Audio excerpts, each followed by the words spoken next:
ہم پر ایک اعتراض یہ بھی ہوتا ہے کہ شیعہ دیر سے روزہ افطار کرتے ہیں، تو آئیے دیکھتے ہیں کہ قرآن حکیم میں اللہ سبحانہ و تعالیٰ نے روزہ افطار کرنے کا کیا وقت بتایا ہے۔ سورہ بقرہ کی آیت 187 میں ارشاد باری تعالیٰ ہے ثم اتموا الصیام الی اللیل، اور روزہ مکمل کرو رات ہونے تک، یعنی جب رات کا اندھیرا چھا جائے، جب رات داخل ہو جائے اس وقت روزہ افطار کرنا ہے۔ یعنی روزہ مکمل ہونے کا تعلق سورج ڈوبنے سن سیٹ سے نہیں ہے، بلکہ رات کا اندھیرا ہونے سے ہے، اور دنیا کی کوئی سائنس اور کوئی عقل یہ ثابت نہیں کرتی کہ فقط سورج ڈوبنے پر رات کا اندھیرا ہو جاتا ہے۔ اب یہ لیل کون سا وقت ہے جس کو قرآن بیان کر رہا ہے؟ یہ بہت اہم مسئلہ ہے، کیونکہ اگر قرآن کے بتائے ہوئے وقت سے پہلے آپ نے روزہ کھولا تو یاد رکھیے روزہ باطل ہو جائے گا۔ آج تو آپ کے پاس ایسے معتبر ذرائع موجود ہیں کہ جس سے آپ کو افطار کا صحیح وقت معلوم ہو جاتا ہے، لیکن لیل کو پہچاننے کا کرائٹیریا یہ ہے کہ جب سورج مغرب میں ڈوبتا ہے تو اس وقت مشرق کی طرف آپ دیکھیں کہ ریڈنس نظر آتی ہے، اور مشرق کی طرف پیدا ہونے والی یہ سرخی جب انسان کے اوپر سر سے گزر جائے اس وقت رات کا اندھیرا چاہتا ہے۔ اور یہ جو فرق ہے ہمارے اور دیگر مسلمانوں کے افطار کے وقت میں، تو یہ اسی وجہ سے ہے کہ ہم اس لیل کے ہونے کا انتظار کرتے ہیں جو قرآن نے روزہ مکمل کرنے کا وقت بتایا ہے۔ یہ بھی یاد رکھیے کہ جو روزہ افطار کرنے کا وقت ہے یہی مغرب کا بھی اول وقت ہے۔ قرآن نے جہاں اوقات نماز کا ذکر کیا ہے وہاں نماز مغرب کے لیے بھی لیل ہی کا کانسیپٹ دیا ہے۔ سورہ مبارکہ ہود کی آیت 114 میں ارشاد باری تعالیٰ ہے وَأَقِمِ الصَّلَاةَ طَرَفَيِ النَّهَارِ وَزُلَفًا مِنَ اللَّيْلِ، اور نماز کو قائم کرو دن کے دونوں سروں پر اور رات کا اندھیرا ہونے کے بعد۔ یہ جو وَزُلَفًا مِنَ اللَّيْلِ ہے یہ مغرب کی نماز کا وقت ہے۔ تو اب مغرب کی نماز کا وقت اور افطار کا وقت یہ دو الگ الگ وقت نہیں ہیں، یہ ذہن میں رکھنے کی ضرورت ہے۔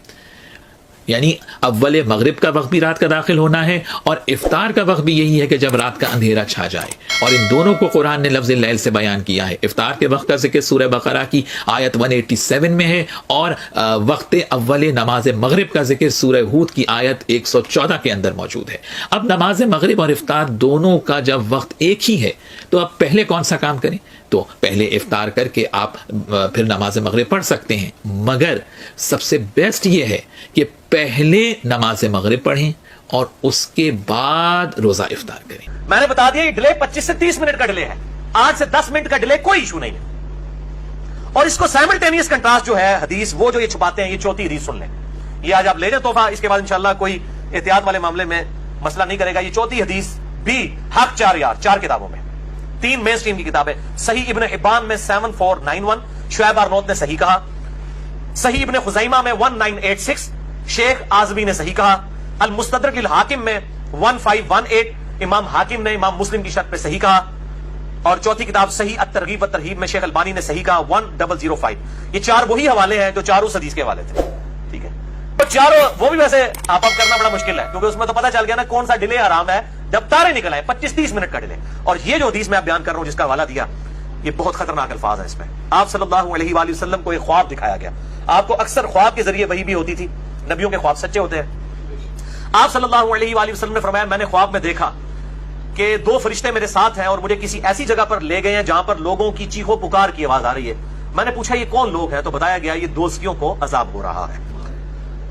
پھر کہتے ہیں کہ میں تھوڑا آگے جب گیا تو ایک پہاڑی آئی، اس پہاڑی پر چلنا میرے لیے دشوار ہو گیا، تو 2 فرشتوں نے میری مدد کی تو میں اس پہاڑی کو کراس کرنے میں کامیاب ہو گیا۔ پھر میں نے وہاں پر کچھ لوگ دیکھے جو الٹے لٹکے ہوئے تھے، اپنے پاؤں کے ساتھ، پونچوں کے ساتھ الٹے لٹکے ہوئے تھے، اور ان کی باچھیں چری ہوئی تھیں اور اس میں سے مسلسل خون بہ رہا تھا۔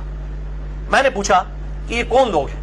تو بتایا گیا یہ وہ لوگ ہیں جو وقت سے پہلے روزہ افطار کر لیا کرتے تھے، افطار میں اتنی جلدی کرتے تھے کہ ابھی ٹائم نہیں ہوا ہوتا تھا اور وہ افطاری کر لیتے تھے۔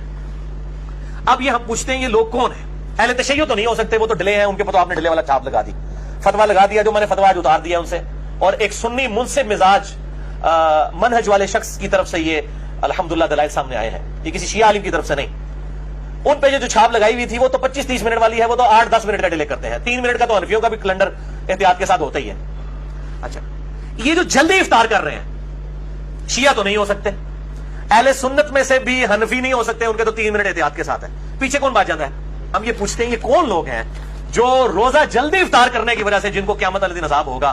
ایٹ لیسٹ اس عذاب کا شکار وہ لوگ نہیں ہوں گے جو روزہ کھولنے میں ڈیلے کرتے ہیں،